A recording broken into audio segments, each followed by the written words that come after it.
समर्थ हूँ, मैं निर्बल हूँ। आप मुझे अपने चरणों से टकराकर बैठ कर जा सकते हैं। आप समर्थ हो, मैं निर्बल हूँ। आप मुझे अपने चरणों से टकराकर बैठ कर जा सकते हो। तुलसीदास फूट फूट कर रोने लगे। मुझे अब आप इस रूप से वंचित मत करो। मैं आपको पहचानता हूँ। जब तक आप मुझे मेरे हृदय सर्वस्व श्री राम का दर्शन कराने का वचन नहीं दोगे, मैं अपना वश करके तो आपका चरण छोड़ने से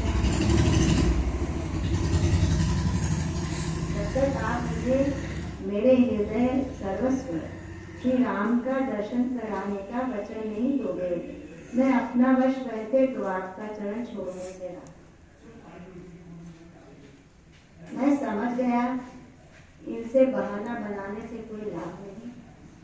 सब श्रोता जा चुके थे। स्वयं मुझे तुलसीदास अत्यंत प्रिय थे।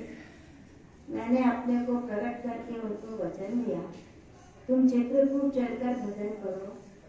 मैं उस स्थान पर श्री रघुनाथ सानु सदा उस स्थान पर तुम चित्रकूट चलकर भजन करो। उस स्थान पर श्री रघुनाथ सानुज सदा निवास करते हैं। मैं वचन देता हूँ कि उनसे तुमको साक्षात दर्शन देने की प्रार्थना करूंगा।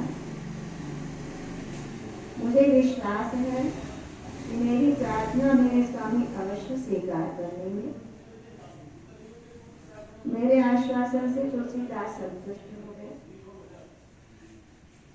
वे इतना तो समझ ही सकते थे कि मैं श्री रघुनाथ का सेवक हूँ।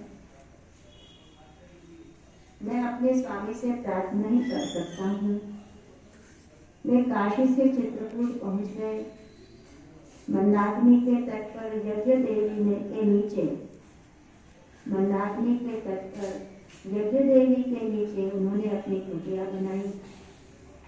वनवास के समय प्रभु की पर्णकुटी के नीचे का यह स्थान परम पावन था। वनवास के समय प्रभु की पर्णकुटी के नीचे का यह स्थान परम पावन था।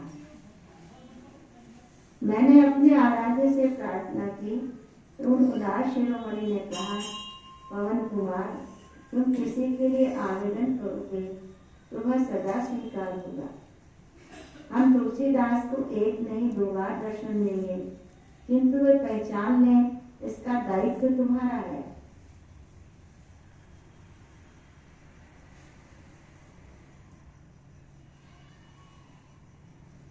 हम तुलसीदास को एक नहीं 2 बार दर्शन देंगे, किंतु वह पहचान लें इसका दायित्व तुम्हारा है। सब कुछ महत्व की बात तो उन सर्वेश्वर को पहचान लेना ही है। सब कुछ महत्व की बात तो उन सर्वेश्वर को पहचान लेना ही है। वे सर्वरूप सर्वत्र सब समय उपस्थित है। वे सर्वरूप सर्वत्र सब समय उपस्थित है, किंतु माया मोह जीव उन्हें पहचान कहाँ पाता है। और जब तक पहचान न ले, दर्शन का कोई लाभ उसे नहीं होता। गोस्वामी तुलसीदास चित्रकूट में रहकर अनुष्ठान कर रहे थे। एक दिन वे अपनी कुटिया के बाहर खड़े थे। उनके समीप से अश्व पर आरूढ़ सानु श्री रघुनाथ निकल गए। उनके समीप से अश्व पर आरूढ़ सानुज श्री रघुनाथ निकल गए। प्रभु के चले जाने के पश्चात मैं अपने ही देश में तुलसीदास के समीप गया। मैंने पूछा, आपको श्री रघुनाथ के दर्शन हो गए? कहाँ थे प्रभु? तुलसीदास ने चौंक कर पूछा। जब मैंने उन्हें बतलाया तब वे बहुत दुखी हुए, फूट फूट कर रुदन करने लगे। मेरे समीप से अश्व पर बैठे मेरे स्वामी निकल गए और मेरे ध्यान ही हो गया। मैंने समझा कोई 2 राजकुमार आकर करने लगे। मेरे पैर पकड़ कर वे रो रहे थे। मैंने उन्हें पुनः दर्शन देने का आश्वासन दिया।